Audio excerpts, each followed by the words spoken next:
بسم اللہ الرحمن الرحیم نحمدہ ونصلی علی رسولہ الکریم وعلی آلہ واصحابہ اجمعین۔ میرے محترم بھائیو، دوستو، بزرگوں اور ڈیلی تعلیم چینل کو دیکھنے والے معزز سامعین اکرام، السلام علیکم ورحمۃ اللہ وبرکاتہ۔ خواب میں اگر کوئی شخص خون کا آنا دیکھے یا جسم سے خون نکلتے ہوئے دیکھے یا اپنے آپ کو خون پیتے ہوئے دیکھے یا بغیر زخم کے خون نکلتے ہوئے دیکھے تو اس کی تعبیر کیا ہوگی؟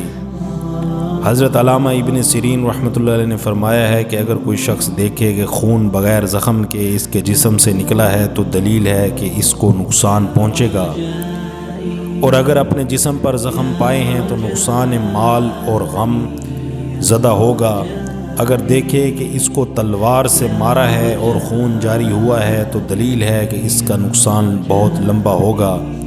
اور وہ اس پر ثواب بھی پائے گا۔ اگر دیکھے کہ زخم کے خون سے اس کا کپڑا آلودہ ہوا ہے تو دلیل ہے کہ حرام مال حاصل کرے گا۔ حضرت ابراہیم کرمانی رحمۃ اللہ علیہ نے فرمایا ہے کہ اگر خواب میں دیکھے کہ خون پیتا ہے تو دلیل ہے کہ مال حرام کھائے گا یا ناحق خون کرے گا،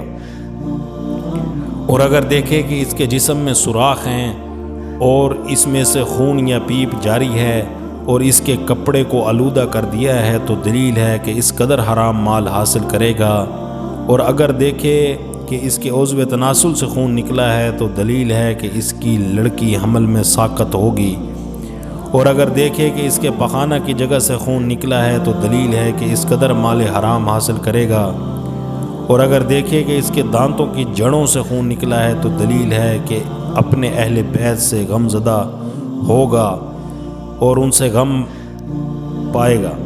اگر دیکھے کہ شہر کے کوچوں میں سے خون بہہ رہا ہے تو دلیل ہے کہ بہت سی خون ریزی واقع ہوگی۔ اور حضرت دانیال علیہ السلام نے فرمایا ہے کہ اگر خواب میں خون کو دیکھے کہ اس کی ناک سے بہت سا خون نکلا ہے تو حرام مال پانے کی دلیل ہے، خاص کر اگر کپڑا آلودہ نہ ہوا ہو تو دلیل ہے کہ فقیر ہوگا اور اس کے مال کا بھی نقصان ہوگا۔